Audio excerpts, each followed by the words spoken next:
Hello, my name is Abigail Fleming. I'm a sophomore here at Barnard studying political science and human rights, and I am broke.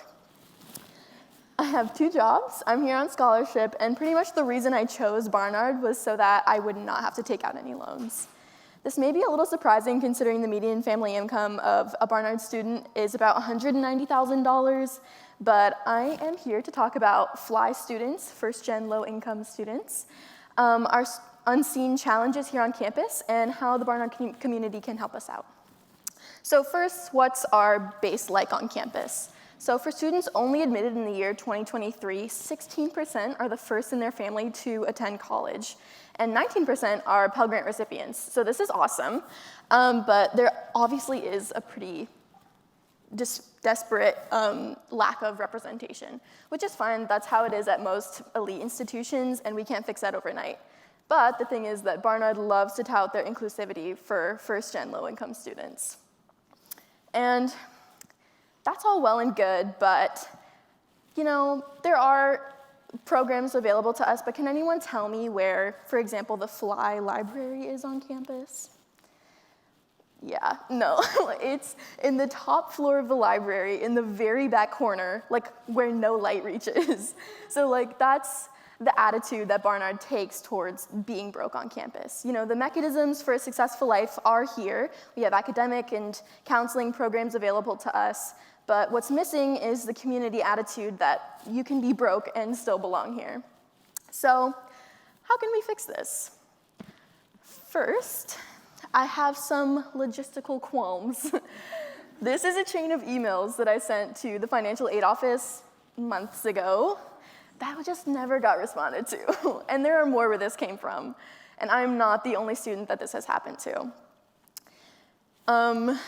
So simply opening new avenues of communication just to have our questions answered so you can take our money is probably a good thing to do. So maybe giving deans access to financial documents or having more counselors available to just talk with students, answer questions, give opportunity access, all of that would do wonders for just making a more inclusive environment from the get-go.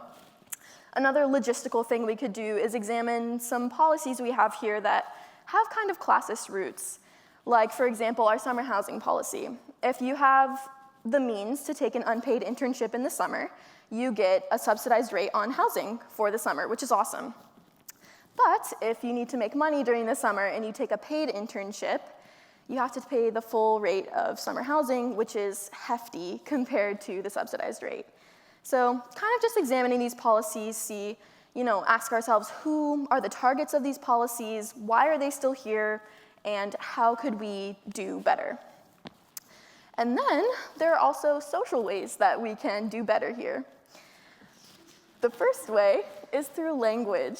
So I'll give a quick example. This past semester, my tuition unexpectedly quadrupled, and I was everywhere. I was a menace. I was in the financial aid office, the bursar's office, with the deans. I was everywhere. And nearly every school official that I talked to about the increases in my bill described the changes as small, minute, or almost incomprehensible. And these words were not meant with malice. Everyone was just trying to help me out, help me understand. But walking away from all of those conversations, I felt belittled. Words like this can be demeaning for a student whose tuition imposes a severe financial burden. So simply including more inclusive language when dealing with students and talking about finances could be another huge step towards making a more inclusive environment here at Barnard. And that extends beyond just the offices as well. That's for everyone on campus. So, to conclude, I have a feeling that once I walk off this stage, someone somewhere is going to commend me for being brave and championing the fact that I'm broke on stage in front of a bunch of strangers, which is a very kind thought. But I want you to know I don't feel particularly brave right now. Instances in which I did feel brave were when I was chastised by a bursar for not being able to read my bill and still going back the next day to ask for help. Or when I had to say no for the first time to a friend who'd asked to eat out because I couldn't afford it.